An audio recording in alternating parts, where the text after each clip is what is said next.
എല്ലാവർക്കും നമസ്കാരം. ഇന്നത്തെ വീഡിയോയിൽ നമ്മൾ നോക്കുന്ന വിഷയം എന്താണെന്ന് ചോദിച്ചാൽ, നമ്മുടെ വീടുകളിൽ വളർത്താൻ പറ്റുന്നതും ലാഭമുണ്ടാക്കാൻ പറ്റുന്നതുമായിട്ടുള്ള 10 പക്ഷികളും അവയുടെ ഡീറ്റെയിൽസുമാണ്. അപ്പോൾ ഈ കാര്യം നമ്മൾ ചെയ്യുമ്പോൾ ഒരു പക്കാ ബിസിനസ് മൈൻഡോടുകൂടി മാത്രം ആയിരിക്കരുത് ഇതിനെ നോക്കിക്കാണേണ്ടത്.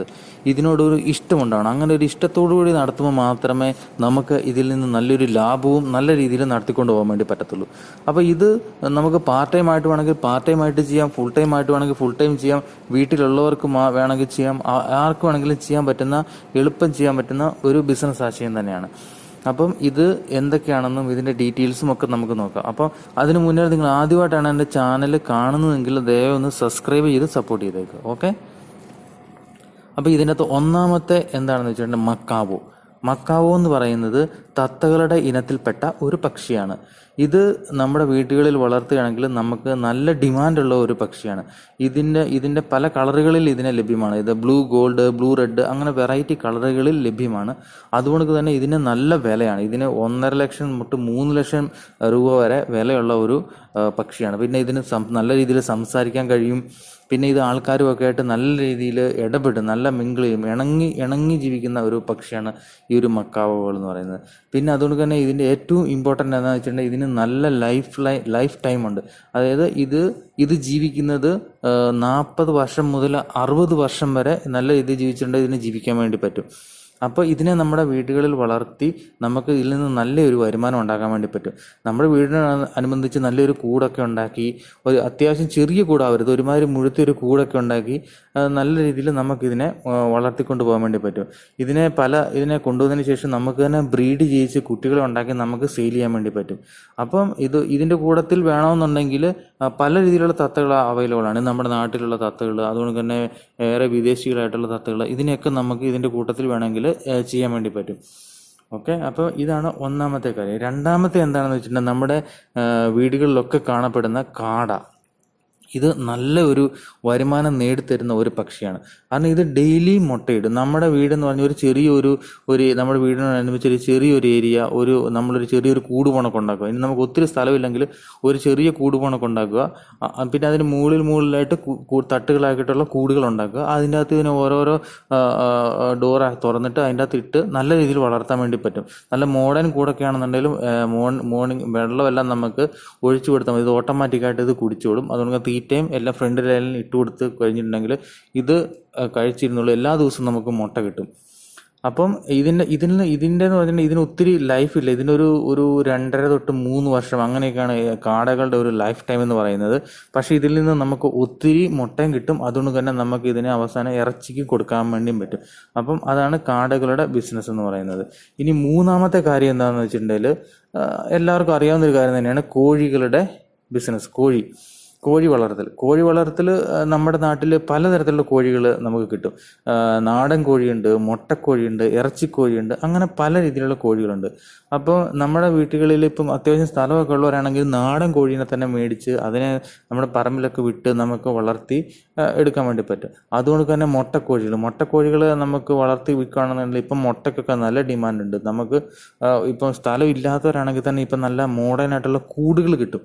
അത് നമ്മുടെ വീടുകളിൻ്റെ ചേർന്ന് നമുക്ക് വെക്കാൻ വേണ്ടി പറ്റും. അത് ഞാൻ സെയിം കാടയ്ക്ക് പറഞ്ഞ കണക്ക് തന്നെ ആണ്. അതായത് രാവിലെ വരുമ്പോൾ മുട്ട ഇതിൻ്റെ സൈഡിലുള്ള ഒരു ട്രോയർ ഉണ്ടാവും. അവിടെ മുട്ട വരും. അതിനെ ഫ്രണ്ട് തീറ്റിട്ട് കൊടുക്കാം. വെള്ളം ഒഴിച്ചു കൊടുത്തിട്ടുണ്ട്. ഓട്ടോമാറ്റിക്കായിട്ട് നിപ്പിൾ വഴി വരുന്നവർക്ക് വെള്ളം വരും. അപ്പം അതും കുടിക്കാൻ വേണ്ടി പറ്റും. അപ്പോൾ അത് നമുക്ക് സുഖമായിട്ട് വളർത്തിക്കൊണ്ട് പോകാം.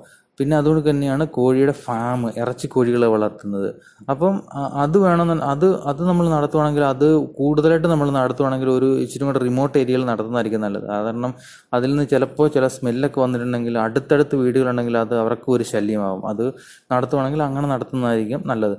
എന്താണെങ്കിലും ഇതിൽ നിന്നൊക്കെ നമുക്ക് നല്ലൊരു വരുമാനം ഉണ്ടാക്കാൻ വേണ്ടി പറ്റുന്ന ഒരു കാര്യമാണ് ഉറപ്പായിട്ടും. അതുകൊണ്ട് തന്നെയാണ് അടുത്തത് താറാവ്.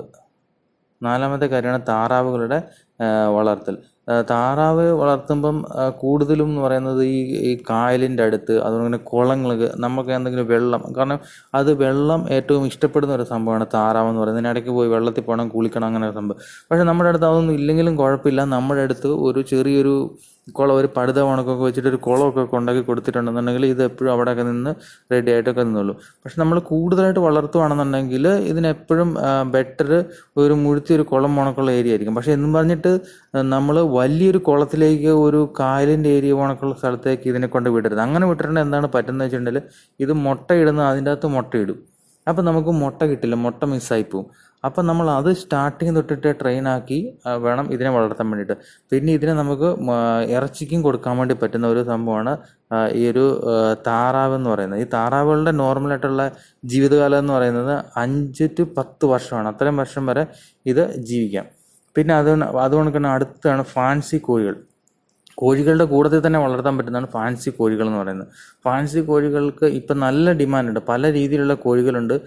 അതുകൊണ്ട് തന്നെ ഇതിൻ്റെ കൂട്ടത്തിൽ തന്നെ നമ്മൾ നടത്താൻ പറ്റുന്നതാണ് കരിങ്കോഴികൾ എന്ന് പറയുന്നത്. കരിങ്കോഴികൾ ഔഷധമുള്ള കോഴിയാണെന്നാണ് പറയുന്നത്. പല രോഗങ്ങൾക്കൊക്കെ കരിങ്കോഴികളെ വാങ്ങിച്ച് കഴിക്കുന്നവരുണ്ട്. അപ്പം ഇതിനെല്ലാം ഈ ഫാൻസി കോഴികളുടെയൊക്കെ മുട്ടകൾക്ക് നല്ല വിലയുണ്ട്. അതുകൊണ്ട് തന്നെയാണ് നമുക്ക് കരിങ്കോഴിക്ക് നല്ല ഡിമാൻഡുണ്ട്. അപ്പം അതും നമുക്കൊരു ബിസിനസ്സായിട്ട് നമുക്ക് നടത്താൻ വേണ്ടി പറ്റും. പിന്നെ വേറെ ഒരു കാര്യം എന്ന് വെച്ചിട്ടുണ്ടെങ്കിൽ അടുത്തത് കോക്ടെയിൽസ് എന്ന് പറയുന്നതും ഒരു തത്തയല്ല, എന്നാലും ഒരു ചെറിയൊരു തത്തകളുടെ തന്നെ ഒരു ഇനത്തിൽപ്പെട്ട ഒരു സംഭവമാണ് കോക്ടെയിൽസ് എന്ന് പറയുന്നത്. ഇത് മനുഷ്യരുമായിട്ട് നല്ല രീതിയിൽ ഇണങ്ങുന്ന അതാണ്. അതുകൊണ്ട് തന്നെ ഇത് നല്ല രീതിയിൽ സംസാരിക്കും കോക്ടെയിൽസ്. പിന്നെ ഇതിന് കൂടുതലും കൂട്ടിൽ നിന്ന് പുറത്തു വന്ന ആൾക്കാരുടെ കൂട്ടത്തിലൊക്കെ ഇങ്ങനെ മിങ്കിളൊക്കെ ചെയ്യുന്നത് വളരെ ഇഷ്ടമായിട്ടുള്ള ഒരു കാര്യമാണ് കോക്ടെയിൽസ് എന്ന് പറയുന്നത്. ഇതിനും നമ്മുടെ നാട്ടിൽ നല്ല ഡിമാൻഡുണ്ട്. അതുകൊണ്ട് തന്നെ നമുക്ക് ഇതിനെയൊക്കെ മേടിച്ച് വളർത്താൻ പറ്റും. ഇതിന് കൂടുതൽ വലിയൊന്നുമില്ല, നമുക്ക് ഫ്രൂട്ട്സും കാര്യങ്ങളൊക്കെ കൊടുത്തിട്ടുണ്ടെങ്കിൽ ഇത് നല്ല രീതിയിൽ വളരും.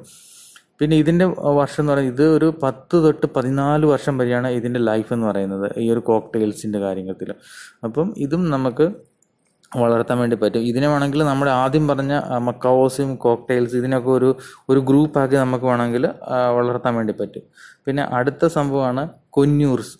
ഇതും ഏകദേശം ഒരു തത്തയല്ല, ആ ഒരു ഇന ടൈപ്പ് തന്നെയാണ് വരുന്നത് കൊന്യൂർസ് എന്ന് പറയുന്നതും. അപ്പോൾ ഇതിനെ നമുക്ക് വീടുകളിൽ വളർത്താൻ വേണ്ടി പറ്റും. ഇതിനും നല്ല ഡിമാൻഡുള്ള ഒരു കാര്യമാണ്. ഇതും മനുഷ്യരുമായിട്ട് നല്ല രീതിയിൽ ഇറങ്ങും. കൂടിൻ്റെ പുറത്തൊക്കെ വിട്ടിട്ടുണ്ടെങ്കിൽ തന്നെ ആൾക്കാരുടെ കൂട്ടത്തിൽ തന്നെ നിൽക്കും. കാരണം ഇതെല്ലാം ഒരു പെറ്റായിട്ട് വളർത്താൻ വേണ്ടി പറ്റും. കാരണം നമ്മുടെ വീട്ടിലൊക്കെ വളർത്തുവാണെങ്കിൽ നമുക്കതിനെ ഇറക്കി വിട്ടിട്ടുണ്ടെങ്കിൽ ഇത് വേറൊരിടത്തും പോവില്ല. അങ്ങനെ ഒത്തിരി ഓപ്പണായിട്ട് അങ്ങ് വിട്ട് കഴിഞ്ഞിട്ടുണ്ടെങ്കിൽ മാത്രമേ പോകത്തുള്ളൂ. അല്ലെങ്കിൽ ഇത് ആൾക്കാരൊക്കെ ആയിട്ട് ഇണങ്ങി വീട്ടിൽ നിൽക്കും. നല്ലൊരു വളർത്താൻ പറ്റുന്നതും ഡിമാൻഡായിട്ടുള്ളതും നമുക്ക് പല വെറൈറ്റി ആയിട്ട് കളറുകളിലൊക്കെ കിട്ടുന്നതാണ് കൊന്യൂർസ് എന്ന് പറയുന്ന സംഭവം. അപ്പം ഇതിൻ്റെ ഒരു ലൈഫ് എന്ന് പറയുന്നത് 20 തൊട്ട് 30 വർഷം വരെ ജീവിക്കുന്ന കാര്യങ്ങളാണ്. അപ്പോൾ ഇതെന്നൊക്കെ പറയുന്നത് പെട്ടെന്ന് തീർന്നു പോകുന്നതല്ല. നമുക്ക് ഇതിനെയൊക്കെ കൊണ്ടുവന്നതിന് ശേഷം നമ്മൾ ഇതിനെ ബ്രീഡാക്കി ഇതിൻ്റെ കുട്ടികളാക്കി നമുക്ക് കൊടുക്കാൻ വേണ്ടി പറ്റും. 8ാമത്തെ കാര്യം എന്താണെന്ന് വെച്ചിട്ടുണ്ടെങ്കിൽ ലവ് ബേർഡ്സ്. നമ്മുടെ നാട്ടിലെല്ലാം തന്നെ ഇഷ്ടം പോലെ കാണുന്ന ഒരു സംഭവമാണ് ലവ് ബേർഡ്സ്. ഇതിന് നല്ല ഡിമാൻഡുണ്ട്. അതുകൊണ്ട് ആൾക്കാർ ഇഷ്ടപ്പെടുന്നതാണ് ലവ് ബേർഡ്സ്. അതുകൊണ്ടാണ് ലവ് ബേർഡ്സിനെ എല്ലായിടത്തും തന്നെ കാണുന്നത്. അപ്പോൾ നമുക്ക് ലവ് ബേർഡ്സിനെ കൊണ്ടുവന്ന് വളർത്തി നമുക്ക് സെയിൽ ചെയ്യാൻ വേണ്ടി പറ്റും. ഇത് എപ്പോഴും പെയറായിട്ട് ജീവിക്കാൻ വേണ്ടിയിട്ടാണ് ലവ് ബേർഡ്സ് കൂടുതലും ഇഷ്ടപ്പെടുന്നത്. ലവ് ബേർഡ്സിൻ്റെ ഒരു ലൈഫ് എന്ന് പറയുന്നത് 10 തൊട്ടിട്ട് 15 വരെ വർഷമാണ് ഇത് ലവ് ബേർഡ്സ് നോർമലായിട്ടുള്ള രീതിയിൽ ജീവിക്കുന്നത്. നമ്മുടെ വീടിനോട് അടുത്തൊരു കൂടുണ്ടാക്കി നമുക്ക് ലവ് ബേർഡ്സിനെ വളർത്തി നമുക്ക് സെയിൽ ചെയ്യാൻ വേണ്ടി പറ്റും. അതുകൊണ്ട് 9ാമത്തെ കാര്യം എന്ന് വെച്ചാൽ പ്രാവുകൾ പല രീതിയിലുള്ള പ്രാവുകൾ നമുക്ക് കിട്ടും. നമ്മുടെ നാട്ടിലുള്ള നാടനായിട്ടുള്ള പ്രാവുകൾ, പിന്നെ ഫാൻസി പ്രാവുകൾ, പല കളറിലുള്ള പ്രാവുകൾ. അപ്പോൾ ഈ ഫാൻസി പ്രാവുകളൊക്കെ ഒത്തിരി ടൈപ്പിലുള്ള പ്രാവുകളുണ്ട്. അപ്പോൾ അതിനൊക്കെ നമ്മൾ തേടി പിടിച്ച് കൊണ്ടുവന്ന് വളർത്തി കഴിഞ്ഞിട്ടുണ്ടെങ്കിൽ ആൾക്കാർ വന്നിട്ട് എടുത്തിട്ട് പോകും. നല്ല ഡിമാൻഡുണ്ട് വെറൈറ്റി ആയിട്ടുള്ള പ്രാവുകൾക്ക്.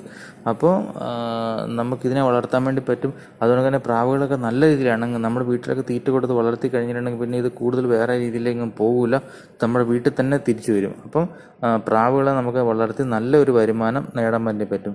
10ാമത്തെ കാര്യം എന്താ വെച്ചിട്ടുണ്ടെങ്കിൽ ടർക്കി കോഴികളെ വളർത്തൽ. നമ്മുടെ നാട്ടിൽ ഒത്തിരി ആൾക്കാരൊന്നും അങ്ങ് ചെയ്യാത്തൊരു കാര്യമാണ് ടർക്കി കോഴികളെ വളർത്തുന്നത്.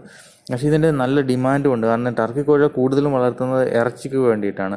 അപ്പം നമ്മുടെ നാട്ടിൽ വേണമെങ്കിൽ ടർക്കി കോഴികളെ വിൽക്കാൻ പറ്റും. അതുകൊണ്ട് തന്നെ നമുക്ക് ഓർഡർ വേറെ സംസ്ഥാനങ്ങളിൽ കൂടുതലും ടർക്കി കോഴികളെ കഴിക്കുന്നവരുണ്ട്. അതുകൊണ്ട് തന്നെ ഹോട്ടൽസ് അങ്ങനത്തെ കാര്യങ്ങളിലൊക്കെ ടർക്കി കോഴികളെ യൂസ് ചെയ്യുന്ന ഒത്തിരി ആൾക്കാരുണ്ട്. കാരണം ഇതിൻ്റെ ഇറച്ചിക്ക് കൊളസ്ട്രോൾ അങ്ങനെ ഇല്ല. അതുകൊണ്ടാണ് കൂടുതൽ ആൾക്കാർ യൂസ് ചെയ്യുന്നുണ്ട്. അപ്പോൾ നമുക്ക് ടർക്കി കോഴികളെയും വളർത്തി നല്ലൊരു വരുമാനം നേടാൻ പറ്റും. കാരണം ടർക്കി കോഴികളുടെ ഒരു ലൈഫ് എന്ന് പറയുന്നത് 5 തൊട്ടിട്ട് 10 വരെ വർഷമാണ് ടർക്കി കോഴികൾ. ഇത് കൂടുതലും ഈ പുല്ലും കാര്യങ്ങളൊക്കെ തിന്നാനായിട്ടാണ് അത് ഇഷ്ടപ്പെടുന്ന സംഭവം.